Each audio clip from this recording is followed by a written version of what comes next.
Remote and untouched by human habitation, Cambodia's vast Mondulkiri protected forest covers nearly 1 million acres.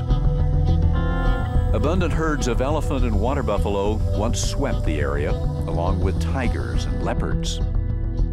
But decades of war and conflict have decimated wildlife populations. Now, with peace established and the country's tourism flourishing, Mondulkiri could become a destination hotspot for adventure travelers. In a nearby village, a group organized by the World Wildlife Fund for Nature prepares for their first ever mountain biking expedition. WWF's project director, Craig Bruce, believes ecotourism could benefit local communities while protecting one of the last remaining dry forests in Southeast Asia.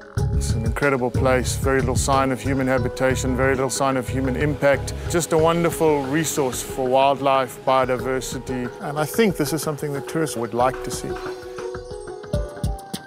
The exploratory group, composed of conservationists and tour operators, will spend the next several days cycling through the protected forest, mapping routes, and planning for future tourist expeditions. After a long day traveling on a main road, the riders finally reach the forest trail. But the heat and physically demanding terrain proved too much for some of the unseasoned riders. How you doing, Andy? Terrible. How long have you gone today? I've no idea, to be honest, but it's the first time I've cycled anywhere in more years than I care to remember. And it's tough. Others continue cycling along Forest Pass until finally reaching their first camp, a ranger outpost at sundown. Later, the group takes a respite from their bicycles and travels by boat to the proposed location of an eco-lodge. WWF's ecotourism leader, Olga Vandenpoel, says along with promoting tourism, officials will also need to protect the uninhabited forest from trespassers looking to exploit its natural resources.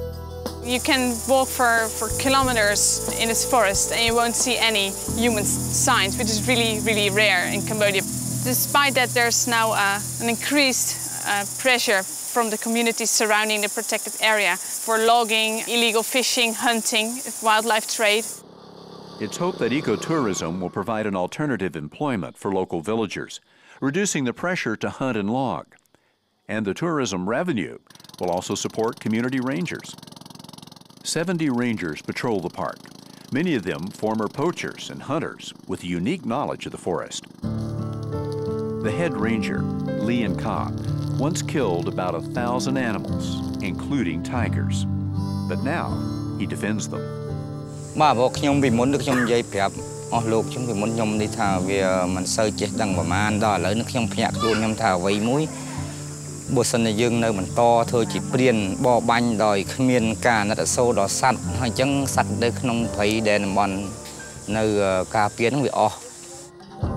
WWF's camera traps confirm that patrolling makes a difference. Photographs show that wildlife is slowly returning to the Mondulkiri, and as the prey increases, so too do the number of predators. According to WWF's Nick Cox, this is good news for tiger conservation. This landscape is one of the world's top priorities for tiger recovery and for tiger conservation. The numbers right now are quite low, but given the expanse of the habitat and the fact that the tiger prey are recovering as well, means that this has enormous potential for conserving the Indo-Chinese tiger for the indefinite future.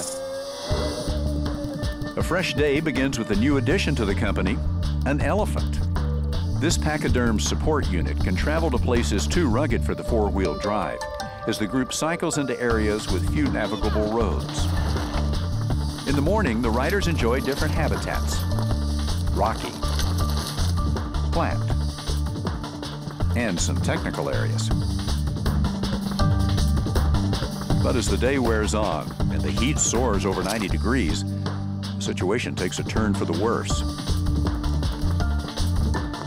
Well, I can't find the road. I don't know who made that map, but there's no obvious track at all. Separated from the supply elephant, the group is lost and exhausted. The situation is critical. Their food and water supply is empty, but no one is sure what to do next. While deliberating, the group finally spots some welcome relief. Thanks to their rescuers, the team reaches the ranger outpost, a little battered and bruised, but otherwise safe. More planning remains to be done before opening the doors to adventure enthusiasts. But these riders have been pioneers, hopefully blazing a trail for others to follow.